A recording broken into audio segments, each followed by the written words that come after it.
Joining us now to discuss, Kentucky Congressman and Ranking Member on the House Oversight Committee, James Comer. Congressman, welcome to the program. Thanks for coming on today. Great to be back. Good to see you as well. We've got some spending to talk about.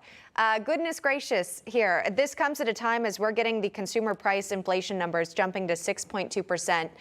If you could just weigh in on those numbers, your top line thoughts, again, 30-year record highs.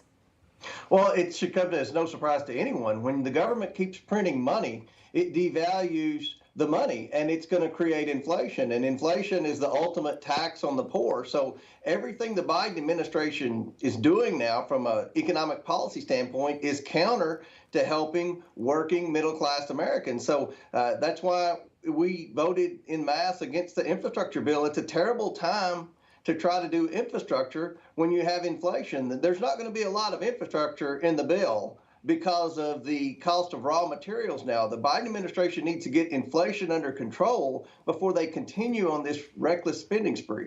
Well, let me talk to you about part of the Biden administration's priorities. We saw a preview of it in Scotland, if you were tuning in and watching that International Climate Summit, where we saw John Kerry saying the U.S. will stop burning coal by 2030. What's your reaction to that bit of news here? How's that going to impact the Kentucky workforce? It's going to impact us greatly. I have a huge coal-producing district. We're in the Illinois basin. All of western Kentucky, northwestern part of my district is a huge coal-producing region.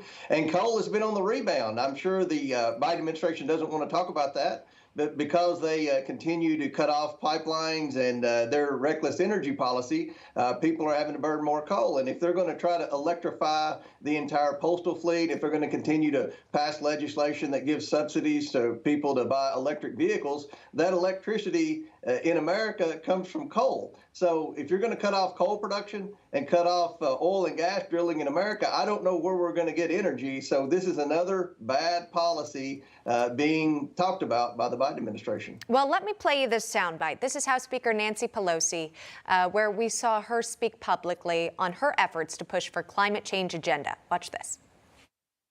The United States Congress is showing the world true climate leadership. We're proud of our president.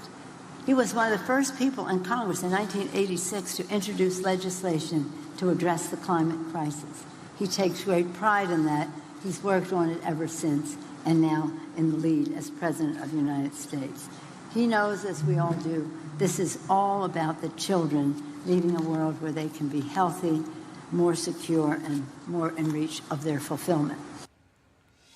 And this is clearly a priority for the president. I believe it's scheduled to be about $550 billion for climate change initiatives in his own spending agenda here. What does it say that this makes the cut when it comes to what he wants to accomplish within his administration?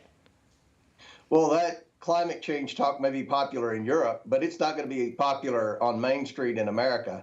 Even the left-wing crazies who are advocating for all of this Green New Deal economic and energy policy, they're not going to like this energy policy when they're paying $10 a gallon for gasoline, which is the path that we're on if we enact all of these Joe Biden and John Kerry environmental policies. So it's not sustainable. And I think as energy prices continue to go up, we're going to see over a 50% increase in natural gas costs this winter. I don't think people are going to be very fond of the Biden, John Kerry environmental policies. Well, you voted no on the $1.2 trillion infrastructure plan. 13 House Republicans did vote along with Democrats to get it passed. But let me show you one Democrat who's not in favor of that because she wants the Build Back Better agenda. This is Congresswoman Ilhan Omar. She's saying Build Back Better Act is not going to happen next week, and everyone should have seen that coming when we decoupled the bills.